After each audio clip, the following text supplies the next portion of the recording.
नमस्ते और इस विश्लेषण में स्वागत है। आज हम एक ऐसी एंशिएंट टेक्स्ट पर चर्चा करने वाले हैं जिसका नाम सुनते ही ना अक्सर एक अजीब सी घबराहट होती है, गरुड़ पुराण। हमारे यहाँ आमतौर पर इसे किसी की मृत्यु के बाद ही पढ़ा जाता है, राइट? इसलिए इसकी रेपुटेशन एकदम डरावनी, पोस्ट डेथ रेसिटेशन वाली बन चुकी है। लेकिन क्या सच में ये सिर्फ मौत के बाद की कहानी है? यहाँ एक बहुत बड़ा पैराडाइम शिफ्ट समझना जरूरी है। ये मटेरियल हमें बताता है कि ये so called book of the dead दरअसल जिंदा लोगों के लिए एक मैनुअल है। सीरियसली, ये सिर्फ मृत्यु के बाद की आत्मा की यात्रा का कथा कथन नहीं है, बल्कि हमारी प्रेजेंट कॉन्शियसनेस का एक बेहद सटीक, एकदम प्रिसाइज साइकोलॉजिकल मैप है। जो चीजें हमें लगता है कि आफ्टर लाइफ की हैं, वो सब एक्चुअली इसी जीवन में, इस एग्जैक्ट प्रेजेंट मोमेंट में चल रही हैं। Section 1, decoding the divine symbols. चलिए सीधे इसमें डाइव करते हैं और इन मिथोलॉजिकल कैरेक्टर्स के पीछे छुपे असल मतलब को डिकोड करते हैं। कहानी में गरुड़ की मां है विनाता, जिनका उनकी सौतरी कद्रू के साथ एक लंबा संघर्ष चलता है। लिटरली देखें तो कद्रू 1000 नागों की मां है, पर अगर इसे साइकोलॉजिकल लेवल पर समझें तो विनाता शुद्ध आत्मा का प्रतीक है, एकदम सरल। और कद्रू वो है माया या इल्यूजन, जो अपनी 1000 वासनाओं रूपी नागों से भ्रम पैदा करती है। ये टेक्स्ट ब्रिलियंटली इलस्ट्रेट करता है कि कैसे एक प्योर सोल माया की चालाकी के आगे फंसकर उसकी दासी बन जाती है। मिथ के मुताबिक गरुड़ देवताओं से अमृत चुरा रहे हैं ताकि अपनी मां विनाता को नागों की दास्ता से मुक्त करा सकें।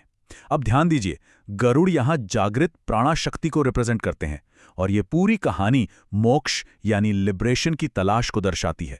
माया के इस बंधन को तोड़ने के लिए केवल मोक्ष रूपी अमृत ही काम आ सकता है, और उसके लिए प्राणा शक्ति को पूरी तरह जागृत होना पड़ता है ताकि इल्यूजन टूट सके। Section 2, the psychological आफ्टरलाइफ। अब बढ़ते हैं इस सोर्स के सबसे फेमस हिस्से की तरफ। यह दरअसल कोई पोस्टमार्टम इवेंट नहीं, बल्कि चेतना का हर पल चलने वाला अनुभव है। इस क्रोनोलॉजिकल मैप को थोड़ा डिटेल में देखते हैं। पहला स्टेप है मृत्यु। यहां मृत्यु का मतलब लिटरल फिजिकल डेथ नहीं है, बल्कि अपनी पुरानी आइडेंटिटी और पुराने थॉट पैटर्न्स को पीछे छोड़ देना है। उसके बाद आती है वैतरणी नदी, जो 2 अवस्थाओं के बीच का ट्रांजिशनल फेज है, जिसे बार्डो स्टेट भी कहा जाता है। और तीसरा स्टेप है यमराज की सभा, जहां कर्मों का आत्मनिरीक्षण या लाइफ रिव्यू होता है। ये सब दरअसल रोजमर्रा के साइकोलॉजिकल माइलस्टोन्स हैं। एक पुरानी आदत को छोड़कर नई चेतना में जागना ही लिटरली एक तरह की मृत्यु और पुनर्जन्म है। कहा जाता है कि इस वैतरणी नदी को पार करना बेहद डरावना होता है, लेकिन कैच यहां पर यह है कि जो इंसान आजीवन करुणा, जनरॉसिटी और दूसरों की सेवा के प्रति समर्पित रहता है, उसकी चेतना इस ट्रांजिशनल स्टेट को बड़े आराम और ग्रेस के साथ पार कर लेती है। बेसिकली पॉजिटिविटी और कंपैशन ही इस भयानक नदी को क्रॉस करने का सबसे बड़ा सहारा है। तो यमराज की सभा में आखिर होता क्या है? एक बड़ा ही माइंड ब्लोइंग तथ्य यह है कि मृत्यु के समय जो life flashing before the eyes वाला एक्सपीरियंस होता है, वो असल में चित्रगुप्त के रिकॉर्ड्स का ही सामना है। चित्रगुप्त हर कर्म का एकदम एग्जैक्ट हिसाब रखते हैं। वहां कोई रिश्वत नहीं चलती, कोई भेदभाव नहीं होता। मॉडर्न टाइम्स में नियर डेथ एक्सपीरियंसेस यानी एनडीईज के दौरान लोग अक्सर बताते हैं कि उनकी पूरी जिंदगी उनकी आंखों के सामने से फ्लैश हो गई। ये परफेक्टली वही चित्रगुप्त का रिकॉर्ड है। ये हमारे सुपर कॉन्शियस और सबकॉन्शियस माइंड का आमना सामना है, जहां बिना किसी फिल्टर के सब कुछ सामने आ जाता है। Section 3, hells, heavens and consciousness. Purana में ऐसी 28 प्रकार के नरकों और विभिन्न स्वर्गों की बात की गई है, पर यहां पर्सपेक्टिव चेंज करना होगा, क्योंकि इन्हें किसी फिजिकल लोकेशन की तरह नहीं, बल्कि इंटरनल मेंटल स्टेट्स की तरह समझना है, जो हमारे ही कर्मों से बनती हैं। इन मिथिलॉजिकल नरकों को असल मेंटल स्टेट से कंपेयर करके देखते हैं। तमिस्रा का मतलब उबलते तेल का गड्ढा नहीं है, बल्कि गहरा अवसाद, भय और अज्ञान है, मतलब डीप मेंटल डिप्रेशन। उसी तरह रौरवा उन पछतावों और आत्मग्लानि की पीड़ा है जो अंदर ही अंदर खाती है, और कुम्मीपाका उन वासनाओं और अनफुलफिल्ड डिजायर्स की आग है जो अंदर ही अंदर जलती रहती है। असल में इन मिथोलॉजिकल नरकों की फायरी पिट्स को डेली लाइफ की रियल मेंटल तकलीफों और एंग्विश में एक्सपीरियंस किया जा सकता है। तो सवाल उठता है, क्या स्वर्ग ही अल्टीमेट मंजिल है? एक बहुत ही सरप्राइजिंग फैक्ट यह है कि स्वर्ग या स्वर्गा केवल सत्कर्म से मिलने वाली एक टेम्पररी स्टेट ऑफ जॉय है, एक अस्थायी आनंद जो एक्सपायर हो जाता है। जैसे ही पुण्य खत्म, वापस आना पड़ता है। इसी वजह से इस सोर्स मटेरियल में मोक्ष को सबसे ऊपर रखा गया है, क्योंकि मोक्ष ही परमानेंट आजादी और सुपीरियर गोल है। Section 4, the science of Karma. आखिर ह्यूमन बीइंग्स इन सारे चेतना की अवस्थाओं से कैसे गुजरते हैं? इसका पूरा मैकेनिज्म कर्म के नियमों पर चलता है। आइए इस मैकेनिक्स को थोड़ा डिकोड करते हैं। ये विश्लेषण कर्म को 3 अलग-अलग कार्मिक बैगेजेस में बांटता है, जिन्हें हर कोई कैरी कर रहा है। पहला है संचित कर्म, यानी पास्ट लाइफ्स के जमा किए गए कर्मों का भंडार। दूसरा है प्रारब्धा, वो डेस्टिन्ड कर्म जो इस करंट लाइफ की परिस्थितियां तय करते हैं। और तीसरा है क्रियामाणा कर्म, यानी प्रेजेंट एक्शन, वो नए कर्म जो आज और अभी इस मोमेंट में किए जा रहे हैं। ये पॉइंट इस पूरे एक्सप्लेनर की सबसे रेवोल्यूशनरी टीचिंग है।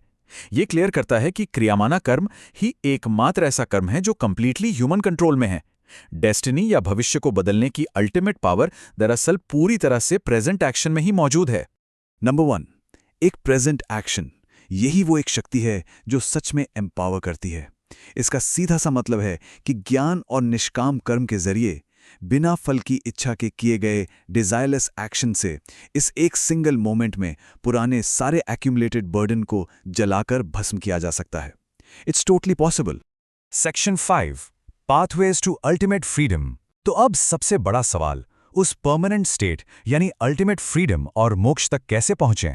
चलिए इस डिस्कशन के आखिरी और सबसे अहम हिस्से की तरफ चलते हैं। विष्णु ने खुद गरुड़ को ईगो मिटाने और सुप्रीम कॉन्शियसनेस में मर्ज होने के 4 प्रैक्टिकल पाथवेज बताए हैं। पहला, ज्ञान मार्ग, जहां सत्य और ज्ञान की खोज होती है। दूसरा, भक्ति मार्ग, परम चेतना के प्रति पूरी डिवोशन। तीसरा, कर्म मार्ग, यानी सेल्फलेस एक्शन, जहां नए कर्म का कोई बीज ना बोया जाए।